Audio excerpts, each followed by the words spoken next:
How to enable dark mode on Roblox Studio. Hello everyone. In this video, I will show you how to enable dark mode on Roblox Studio.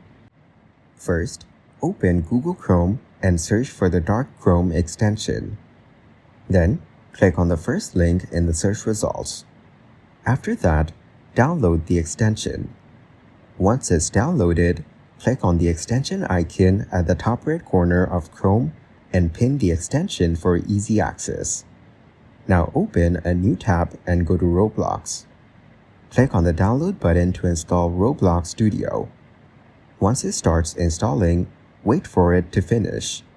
Once the installation is complete, click on Sign In and enter your username and password.